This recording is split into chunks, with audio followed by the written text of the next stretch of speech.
Hi, this is Dan Buller, retired electronics engineer, sitting out here in the front deck of my house put again.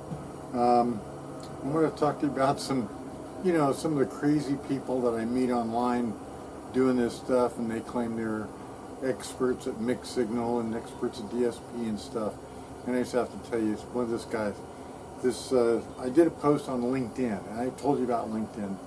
I did a post on LinkedIn about my laws of harmonics. And this guy, Dean Stewart, who's not even in my network, he's out of my network, but somebody must have shared it or forwarded or something, so he, there's a train going by back there, that's why you hear that. Way down there. I love living out here. So this guy, Dean Tony Stewart, Anthony probably, he's the owner of Second Source Electronics. He says, my law of harmonics are expanded. So he says stupid shit like, even harmonics are caused by any amplifier as tubes, FETs, and BJTs are quadratic devices. Now I assume that he means quadratic in that there are 4 quadrants, and there are. You have positive voltage, negative current, positive voltage, positive current, negative voltage, negative current, negative voltage, positive current. So, yeah, there are 4 quadrants, but that doesn't mean anything. It doesn't mean a goddamn thing. This guy is so full of shit. Even harmonics, you know where even harmonics come from. They come from trying to prevent the distortion from appearing on the other side of the wave. And as I showed you in this video, you can see that the even harmonics can be moved in phase by 180 degrees, and that moves the distortion to their side. So quadratic devices don't cause even harmonics. Even harmonics, it's easy to see that. I mean, you don't need semiconductors. You don't need anything more than a computer and math. All you need is math to do this, okay? It's so simple. I've told you what it is. He says VBE and VGS control output current with second order curves unless there is feedback to reduce the modulation, degeneration, and negative feedback. Such horseshit. This guy is full of shit. You know, this is just mumbling. You know, there's a guy who does this hilarious YouTube video where he does complete bullshit technical terms. None of it's related to reality in any way. And, you know, you look around, you can find it, but that's what this guy's doing. It's just complete horseshit. The laws of physics are easy to understand. And, you know, it doesn't take a genius to figure this out, you know, or maybe it does, I don't know. Clipping can generate all harmonics unless perfectly symmetrical, which is rare. Now that's true, and you know that, I've told you that. I did that way back in my Applicos video on total harmonic distortion and audio quality. And take a look at that video and you can see that I tell you that. So he did get one right. So yeah, clipping can generate all harmonics. That's what I said in my video for Applicos. And Audio Precision said, no, that's not it. They said something else. Now this one is hilarious. This one is just hilarious. In complementary logic devices. Now I assume he just means like ones and zeros. I don't know. But in complementary logic devices, duty cycle of logic can be easily and precisely measured by the second harmonic ratio on a spectrum analyzer. Okay, this guy clearly has never seen any of my videos. He has never watched anything or looked at anything that I did. Can we talk about duty cycle for a minute? You may remember a video that I did called DSP Examples, I think it was. And in that video, I explained how I came up with a way to measure duty cycle for HP. HP, for God's sake. So HP was trusting me to come up with an algorithm to measure duty cycle on a 10 kHz wave. And I came up with a way to do it with an accuracy of 200 picoseconds on a tester that only had 2 nanoseconds of accuracy.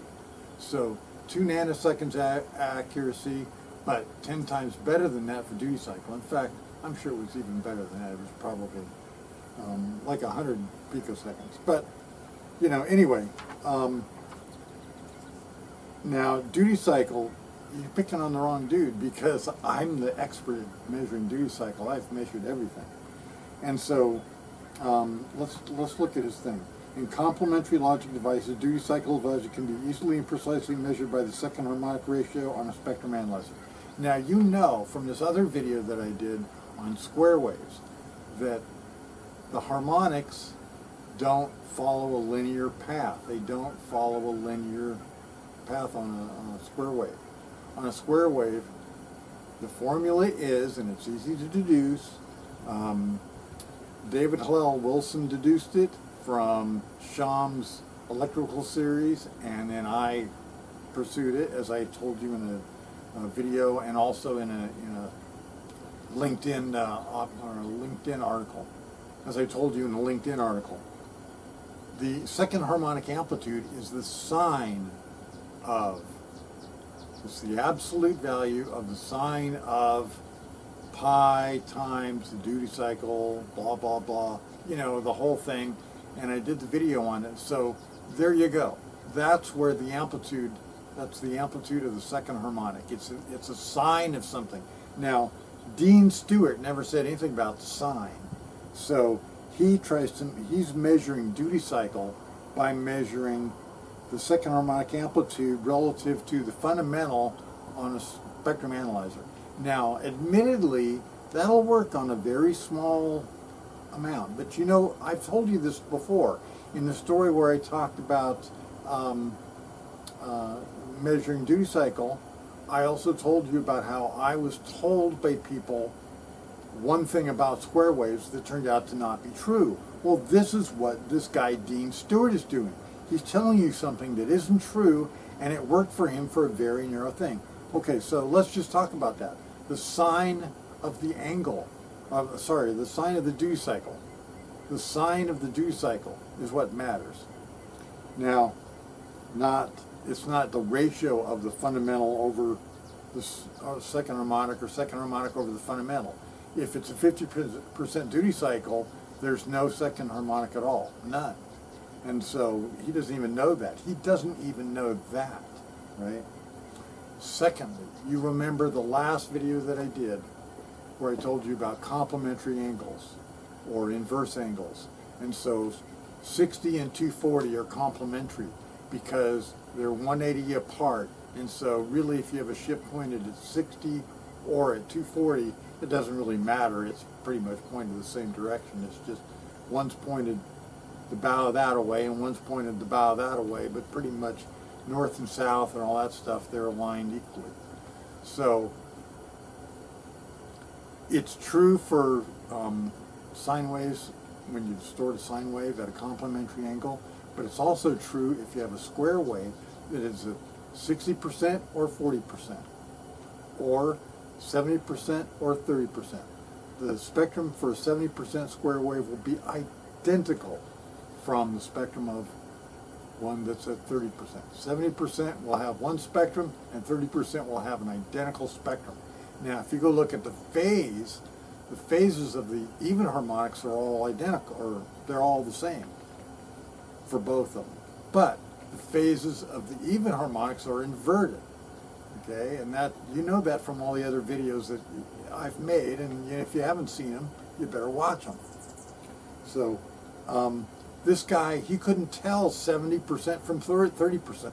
There is no way this guy could measure the duty cycle of anything, because if he measured 70%, it might actually be 30%. If he measured 60%, it might actually be 40%. If he measured 90%, it might be 10%. He doesn't know. He doesn't know that. And he doesn't know anything about harmonics. Okay, one more.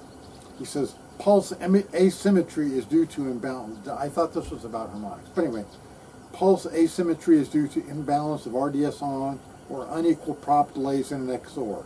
Well, I mean, I guess, if you care about the pulse asymmetry in an XOR gate, but I know all about it. You know, I worked on a military part. I won't tell you what kind of fighter jet it flies in, but they miswired it inside the chip, and so it's actually slower on one side for a differential amplifier than it is for the other side. they just miswired it, and I know the guy who did it. So the extreme case of a narrow pulse has all harmonics up to the first missing harmonic equal to the resonant frequency. This guy is so full of shit of a parasitic LC and gap waveform, a repetitive arc. He's just making stuff up. Just making stuff up. So this guy doesn't know anything about harmonics, doesn't know anything about electronics, and he's the owner of Second Source Electronics. You know, you want to be owner of First Source, be right. Now, this guy is told, he can show this to a guy at MIT, and the MIT guy would agree with him. He could show this to a professor at Rutgers, and they would agree with him. None of this is true. None of this is even close. Certainly, I mean, you can do it. You can do it in Excel. You can measure square wave. You can go get my stuff, or you can make your own, whatever. You can go to my website, get my stuff, do the square wave, do the FFT, and you'll find out that he's wrong. So, or you can write it yourself in Excel or whatever kind of tool you want, anything you want. Do whatever you want to do an FFT, look at the amplitudes, you'll see exactly what I'm talking about. So, I'm right, he's wrong. He doesn't know a single thing. He should refund, he's retired. He should refund all the money he ever got paid from anybody because he's wrong. He's wrong as an engineer. So I just want to tell you that, you know, these guys come up with the stupidest shit and they hunt me down. I mean, I stay away from all these other sites, right? I can't go, I have to use a private browser to go to All About Circuits, All About Circuits, or if I want to go to science forums or any of those, I have to use a private browser so they don't recognize me and figure me out and say, oh, that's that Dan Bullard guy again, we have to get rid of him. You know, it's really sad, it's really funny. I have a book that I love. It's The Seashell on the Mountaintop, and it's probably more endearing than Darwin. And I've read Voyage of the Beagle. But Seashell on the Mountaintop is an amazing story about a monk who discovered that shark's teeth in Malta were not grown in the soil. They actually came from living sharks that they were living at the time, and then they died, and the shark teeth ended up at the bottom and got buried over by sand and everything. Everybody ignored him. He decided to drop the whole thing and just concentrate on being a monk, and he ended up dying, and everything went away. All of his papers were burned, and I mean, almost all of his papers were burned, but then somebody did find one of his books eventually, and they figured out that he knew what he was talking about. And I guarantee you, one day, they're going to look at this stuff and go, God, that Bullard guy, he knew what he was talking about. Too bad we couldn't, like, heap praise on him. You know what? I don't need praise. I got plenty of money. I got plenty of money from all this shit. I had a good life, so I'm just cool. I'm cool. But, I like to be part of the science thing. I knew as a kid that I would be a scientist, and I thought I was a trainer, and then I thought I was an engineer, and then I was retired, and now I'm a scientist. This is what I was meant to be. So it's great. I love being a scientist. Anyway, so once again, from the river, this is Dan Bullard. See you later.